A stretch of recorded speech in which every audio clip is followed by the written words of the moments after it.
There must be a reason I remember that little story about my first piano lesson. In fact, it isn't a story, just a moment, the beginning of what could perhaps become a story.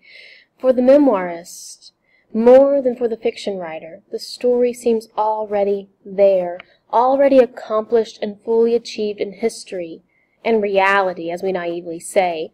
For the memoirist, the writing of a story is a matter of transcription. That, anyway, is the myth. But no memoirist writes for long without experiencing an unsettling belief about the reliability of memory, a hunch that memory is not, after all, just memory. I don't know why I remembered that fragment about my first piano lesson. I don't, for instance, have a single recollection of my first arithmetic lesson, the first time I studied Latin, the first time my grandmother tried to teach me to knit. Yet these things occurred too, and must have their stories.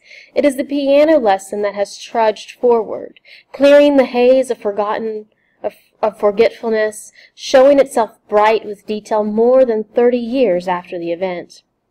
I did not choose to remember the piano lesson. It was simply there, like a book that has always been on the shelf, whether I ever read it or not, the binding and title showing as I skim across the contents of my life. On the day I wrote this fragment, I happened to take that memory, not some other, from the shelf and page through it. I found more detail, more event, perhaps a little more entertainment than I had expected, but the memory itself was there from the start, waiting for me. Or was it? When I reread what I had written just after I finished it, I realized that I had told a number of lies. I think it was my father who took me the first time for my piano lesson. But maybe he only took me to meet my teacher, and there was no actual lesson that day. And did I even know then that he played the violin? Didn't he take up his violin again much later as a result of my piano playing, and not the reverse? And is it even remotely accurate to describe as tortured the musicianship of a man who began every day by belting out, "Oh, what a beautiful morning," as he shaved? More. Sister Olive Marie did sneeze in the sun, but was her name Olive? As for her skin tone, I would have sworn it was olive-like. I would have been willing to spend the better part of an afternoon trying to write the exact description of imported Italian or Greek olive her face suggested.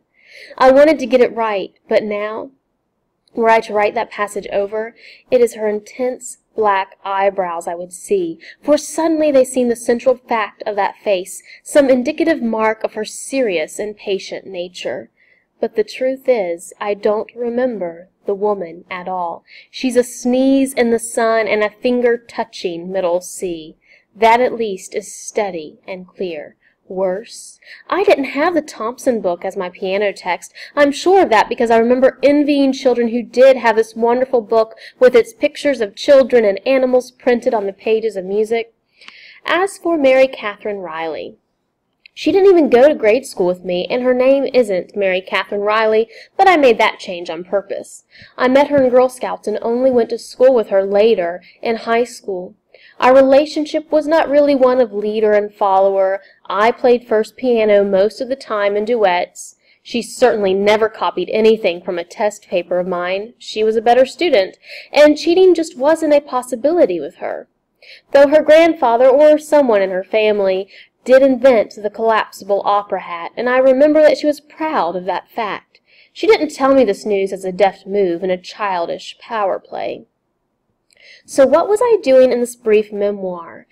Is it simply an example of the curious relation a fiction writer has to the material of her own life?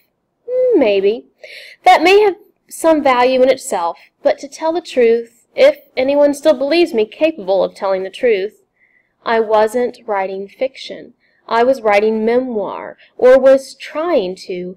My desire was to be accurate. I wished to embody the myth of memoir, to write as an act of dutiful transcription, yet clearly the work of writing narrative caused me to do something very different from transcription. I am forced to admit that memoir is not a matter of transcription, that memory itself is not a warehouse of finished stories, not a static gallery of framed pictures. I must admit that I invented. But why? two whys. Why did I invent, and then if a memoirist must inevitably invent rather than transcribe, why should anybody write memoir at all? I must respond to these impertinent questions because they, like the bumper sticker I saw the other day commanding all who read it to question authority, challenge my authority as a memoirist and as a witness. It still comes as a shock to realize that I don't write about what I know. I write in order to find out what I know. Is it possible to convey to a reader the enormous degree of blankness, confusion, hunch, and uncertainty lurking in the act of writing?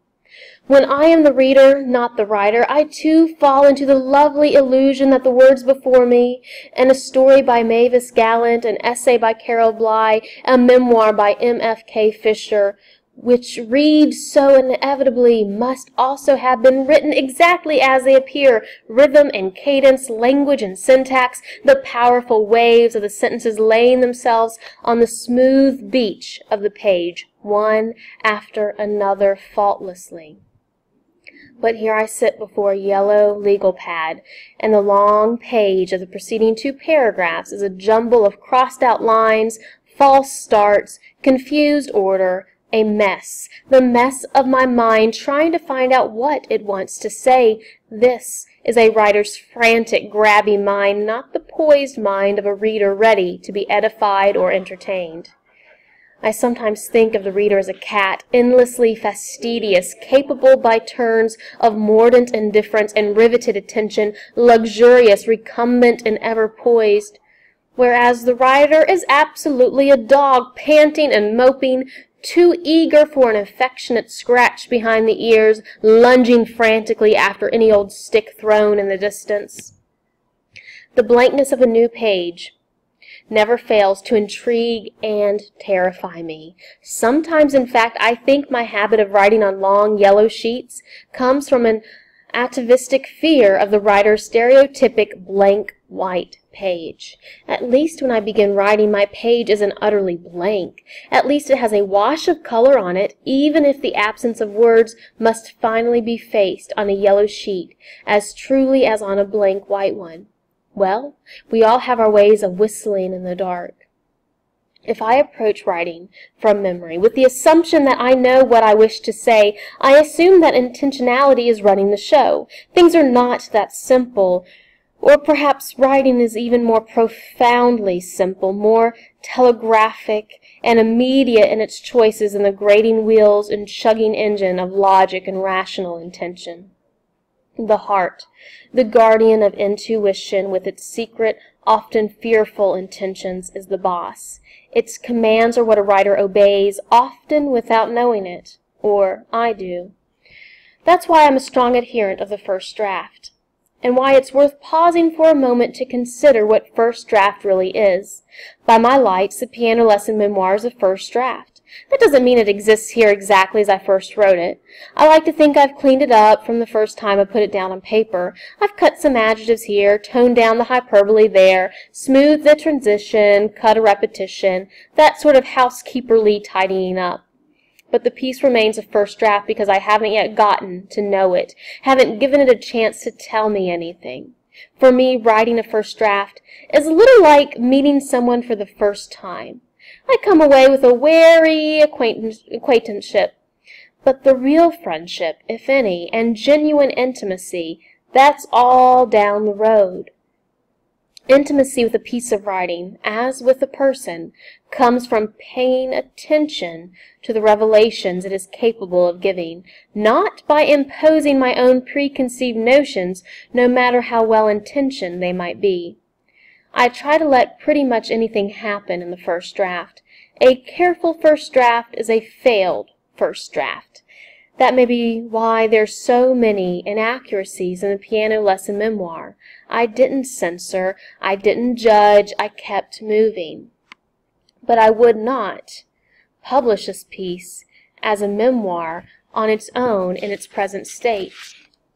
it isn't the lies in the piece that give me pause, though a reader has a right to expect a memoir to be as accurate as the writer's memory can make it. No, it isn't the lies themselves that makes a piano lesson memoir a first draft and therefore unpublishable. The real trouble? The piece hasn't yet found its subject. It isn't yet about what it wants to be about. Note, what it wants, not what I want. The difference has to do with the relation of memoirists. Any writer, in fact, has to unconscious or half-known intentions and impulses in composition. Now that I have the fragment down on paper, I can read this little piece as a mystery which drops clues to the riddle of my feelings like a culprit who wishes to be apprehended. My narrative self, the culprit who has invented, wishes to be discovered by my reflective self, the self who wants to understand and make sense of a half-remembered story about a nun sneezing in the sun.